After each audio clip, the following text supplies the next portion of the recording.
Usa ka kanhi COMELEC chairman ang lakip sa nag-file og Certificate of Candidacy atol sa nagpadayong COC filing alang sa 2025 Bangsamoro Parliamentary Elections. Atong sayro ng detalye niini sa live report ni Efren Mamak nga manukad sa Cotabato City. Efren. Sara sa ikatulong adlaw sa COC filing alang sa 2025 Bangsamoro Parliamentary Elections, ubay-ubay ang miduso sa ilang COC, lakip usa ka kanhi COMELEC chairman.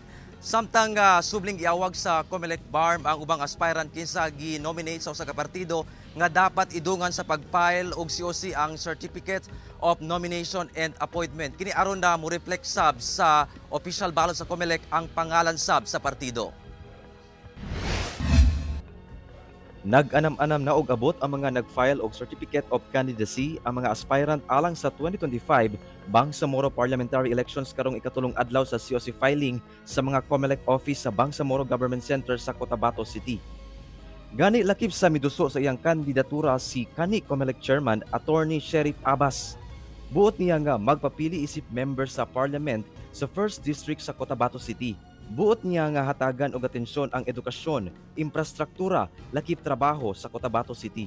Yung platform of government ko, concentrated ako siguro sa education. Just in case, pala rin ako padadamihin ko yung ating scholarship. Pangalawa, siguro sa infra. Lakip sab sa mi-file ang kanhi konsehal sa Cotabato City nga si Madato Datu Manong nga magpapili isip district representative sa 2nd District sa Cotabato City.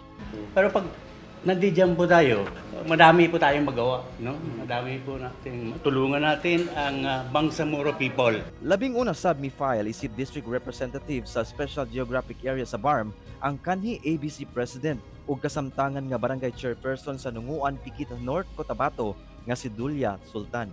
Usually, ang number one talaga, no, yung problema ng aming bawat barangay na hindi po nakakarating talaga sa kung saan dapat na iparating, ay wala po talagang nagtutulay sa amin. Samtang subling giawhag sa COMELEC BARM ang ubang aspirant kinsa ginominate sa usa ka partido nga dapat idungan sa pag-file og COC ang Certificate of Nomination and Appointment CONA kung buot mo reflect sa official ballot ang ngalan sab sa partido.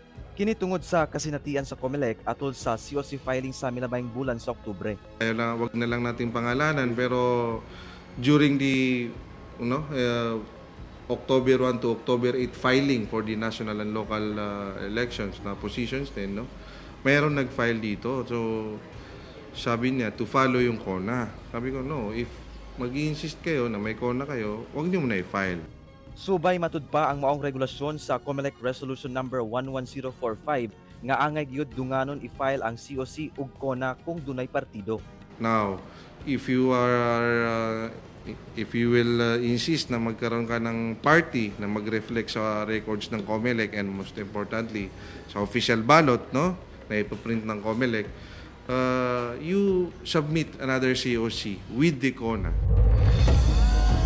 Sara, subling giawag sab sa COMELEC BARM ang mga political aspirant nga aron malikayan ang dungan nga pagdagsa sa ulahing adlaw sa COC filing. Sama-sama kuno sa nahitabo sa milabay nga COC filing, mas maayo kuno nga mag-file una ang deadline. Sara? Daghang salamat, Efren Mamak.